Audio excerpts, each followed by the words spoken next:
സമീപകാലത്ത് ജില്ലയിൽ ലഭിച്ചതിൽ ഏറ്റവും ശക്തമായ മഴയാണ് ഇന്നലെ ഉണ്ടായത്. രാവിലെ 11 മണിയോടുകൂടി തുടങ്ങിയ മഴ ശക്തിപ്പെട്ട് വൈകുന്നേരം 5 മണി വരെ കനത്ത് പെയ്യുകയായിരുന്നു. ജില്ലയിലെ പരക്കെയുള്ള സ്ഥിതിയും അതുതന്നെയായിരുന്നു. ഇതിനിടെ വൈകുന്നേരം 5 മണിയോടുകൂടിയാണ് തിരുവല്ല കുമ്പഴ റോഡിൽ ഇലന്തൂർ കിഴക്ക് ശാലെ മർത്തോമ പള്ളിക്ക് സമീപമുള്ള വീടിൻ്റെ സംരക്ഷണ ഭിത്തി ഇടിഞ്ഞ് റോഡിലേക്ക് വീണത്. ലാഹേത്ത് ജോർജ് ഈശോ എന്ന ആളുടെ വീട് കൂടി ഭീഷണിയിലാകുന്ന തരത്തിലേക്ക് കാര്യങ്ങൾ എത്തിയിട്ടുണ്ട്. അവരെ ഓട പണിയാൻ വേണ്ടിയേ അത് എടുത്തിട്ടേക്കുന്ന ഈ വരുന്ന വെള്ളം ഞങ്ങളുടെ അങ്ങേ പള്ളിയും മുതൽ അതിനപ്പുറം മുതലുണ്ട്. ഇതിന് മേലെ ഒറ്റ മനയാണ്, ഏതാണ്ട് ഒരു കിലോമീറ്റർ നീളത്തിന്. മൊത്തം വെള്ളം ഈ ഒരിടത്തൂടാണ് വരുന്നത്. അതുകൊണ്ടാണ് അതിൻ്റെ ശക്തി കൊണ്ടാണ് ഈ ഇടിയാൻ കാര്യം.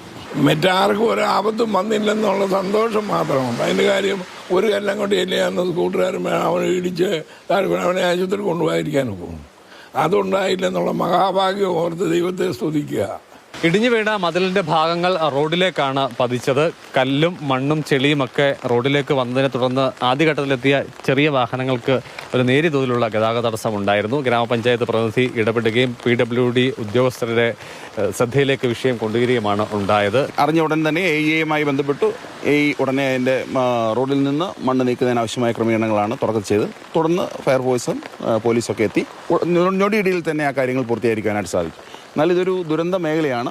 തുടർന്നുള്ള മഴയിലും ഇത്തരത്തിലുള്ള ഇടിച്ചിൽ ഉണ്ടാവാൻ സാധ്യതയുണ്ട്. കാലാവസ്ഥാ മുന്നറിയിപ്പ് പ്രകാരം ഇന്നും കനത്ത മഴയാണ് ജില്ലയിൽ പ്രതീക്ഷിക്കപ്പെടുന്നത്. നിലവിൽ യാത്രയ്ക്കോ വിനോദസഞ്ചാര കേന്ദ്രങ്ങളുടെ പ്രവർത്തനത്തിനോ ഒന്നും തന്നെ ജില്ലാ ഭരണകൂടം നിയന്ത്രണം ഏർപ്പെടുത്തിയിട്ടില്ല. CK Abhilal, Mathrubhumi news.